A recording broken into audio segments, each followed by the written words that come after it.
Imphal सुंगसीदगी domestic flight सिंग पाइरकपा हौरगनी train अमदी flight थुंगलबसिंगी कंगलोन मानद्रे मियाम मि पाइनरे अमसुंग train दा लाकपसिंगी अमसुंग flight दा लाकपसिंगी मखोइगी खेतनब अनिदु म्यामदा हाइदोक्सरके ट्रेन दा लाकपसिंगीदी हलखिबा मियोय खुदिंगमक चामदा चाम कोविड-19 टेस्ट तौगनी अनुसुबा पॉइंट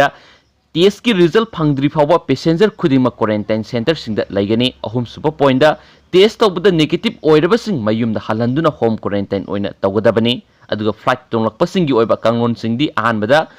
थुंगलरबा पैसेंजर खुदिंगमक हक्सांग पुंबा थर्मल स्क्रीनिंग तौगनी अनिसुबा पॉइंट लायोंग उथोकपा पैसेंजर खक्तमक खुदक्ते खानदोक्तुना आइसोलेशन थमगनी अहुमसुबा पॉइंट लायोंग उतबा पैसेंजर सिंग मयुमदा हलंदुना होम क्वारंटाइन तौजगदबनी हैनसु फोंदोरक्ली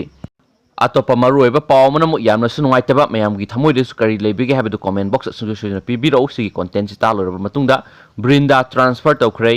मणिपुर मयाई काबा ड्रग थिंगनबा अचौबा थौदांग लौरिबा सेक्रेटरीट की सिक्योरिटी ऑफिसर सु ओइरिबा NAB की additional SP Thounaojam Brinda MPS Manipur लंगाना ngasi thokiba yathang amagi matungina police headquarter da pham amata pehandana attest tawraga thamkhrei panba yabadi mayai kaba drug lalonba mapung oina seni haiduna police na pharaga kaisum sangda thamlakhiba Sandel ADC ki chairman lokhoksai Zau Health Ground da court na bail pibega mari lainana MPS officer asina phajadaba comment khara Facebook da pirubadagi mahakki mathakta judicial officer association action lokhotpinaba cyber crime gi SP da okalakhiba laikhrabani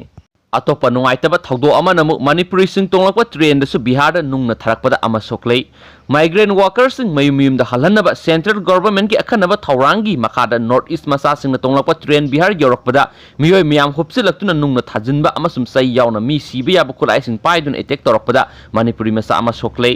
Dimapur यौरकदबा train अमा बिहार दा attack तौखरबा तुंगदा Manipur की मसा सिंग तोंगलकपा train दसु attack तौरकिबसि ngasi numinang pung mapanom tarakpa aduwaidane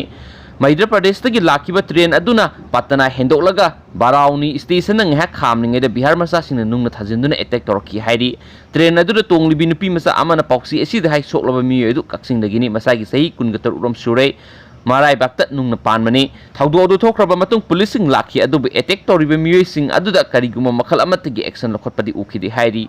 अतोप मरुएब पावमनम असिनम अतोप train थोखिबनी Nagaland की passenger क्या लंदारखरे हरियाणा की गुरुग्राम लमदान लेरुब नागालैंड की मियो क्या पुदुन दिमापुर फाव लाप स्पेशल ट्रेन अमा बिहार की दानापुर रेलवे स्टेशन खामनिंगे मसक खंगब मियोसिंग लंदारखरे पावसिन हाई थौदोसिंग से युपुंग मंगारोम ताबदु वड थोखिबनी थौदो अदु हक्थेंगन उहोब मियो अमन फोंदोरपगी मतुंगिना स्पेशल ट्रेन अदुना बिहार स्टेट की मनुंग चन्म दानापुर रेलवे स्टेशन हेक थोंगलबगा मफम मदुदा हानदगी लेरम मियोसिंग अथिबो वाई वता क्या सिजनबा होरखी मखोइना ट्रेन मनुंग नमदुना चंगनबा होनरकपदा थोंग लोंसिनदुना थम्बदगी ट्रेन की थोंनावगी मिंगसल क्यासु थुगाइकी हाइरी अदुबो पैसेंजर सिंगना कन्न होनदुना सखंगदबसिंग अदुबो ट्रेन मनुंग चंगहंदना यामना सक्सिना गाथोकपदगी पामदब थौदोक क्या मखा ताना थोखिद्रे हाइनसु पौदमखी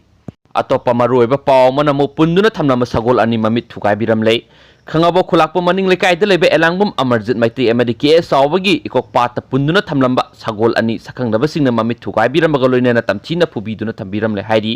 लमलकी सा उसे कन्नबगी असोबो थौदांग लौरिबा wild life and biodiversity conservation committee की मेंबर ओइरबे एलांगबम अमरजित मैत्री एमडी के सावबगी सगोल अनि अदु हौखिबे इराय नुमिकी नुमिदांग वेरमदा इसिंग पिथके हाइना चतलुबदा हौकोट कांखतपा ngamdana तादुना लेरमबनी हाइना अमरजितना पौदंबगा लोइनेना सगोल सिंग अदुगी ममितसु मचिन तुंबा पोसक अमना थिंदलगा ओट खाइरमबगी मवोंगदा यामना फिबम चादन लेरमबगा लोइनेना मखोंगसु थीना सोक्तुना हौगतपा फावबा ngamdabagi फिबमदा लेरमकी हाइरी